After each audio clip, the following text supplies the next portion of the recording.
that in our medical college when I did my medicine, they used to say that when you ask a person, do you masturbate? 99% will say yes. And the remaining 1%, they are lying. Anyway, this is just a joke. It's amongst the medical students. It's not a fact. But according to research, today research tells us that amongst the males, 95% masturbate. Amongst the females, approximately 80% masturbate. I'm not saying that it is normal to masturbate, but it is very common. And there is a myth that which is there if you go to some of the Islamic sites, and those who believe it's haram, they say that masturbation causes blindness, masturbation, it causes nervous problem. All these things are a myth. In no way does masturbation cause blindness. In no way does it cause a nervous problem. Yes, if you do excessive masturbation, there can be certain problem, that is excessive masturbation. And even medical science tells us, if you do excessive sexual intercourse with your wife, maybe 10 times a day, even that will cause problem. So excessive anything or excessive most of the things will cause you problem. But normal masturbation medically doesn't cause any problem. If you do masturbation according to medical science, it is normal. If you don't do also, it is normal. But the majority of the people are involved in masturbation. But I'm not saying it is the norm, but I'm saying that majority people do it. So based on what the scholars say and what medical science says, I agree more with the second group of scholars, and I would say that masturbation is makruh. It is discouraged.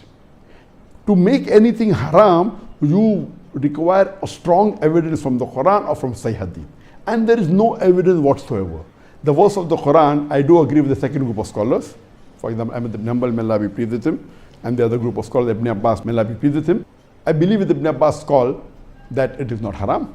And this verse of Surah Mu'minun, chapter number 23, verse number 5 to 7, does not include masturbation. It's not prohibited. It is restricted to sexual intercourse.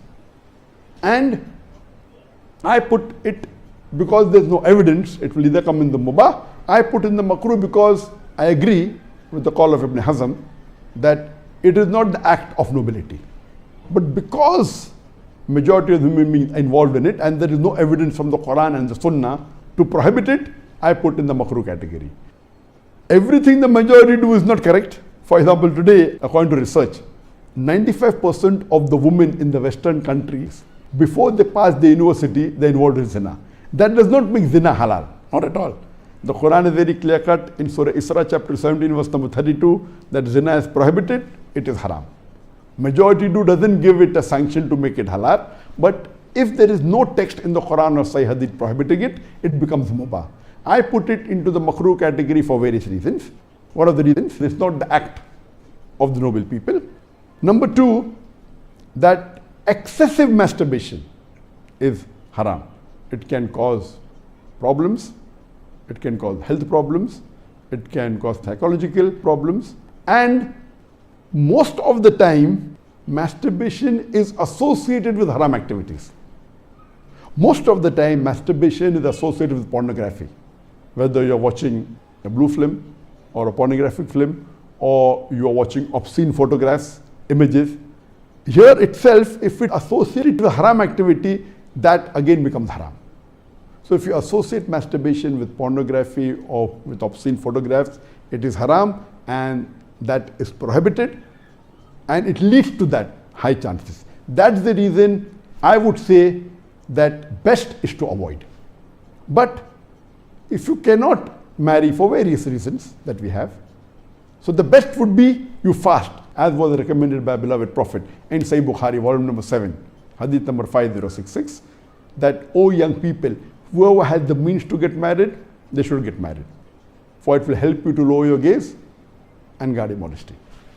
And if you cannot marry, then you fast, it will reduce sexual urge. And this is scientifically proven that if you fast, it reduces your urge of your sexual desires. So the best is to fast. But it will not be possible to fast always, and depending upon the levels of sexual urge, that keeps on differing.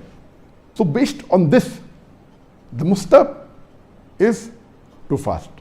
But if you cannot, or if that's not sufficient to suppress your desire, And if you have to masturbate, it is permitted. It is not a sin. There is no evidence anywhere in the Quran or Sahih Hadith which says that if you masturbate, you get a punishment.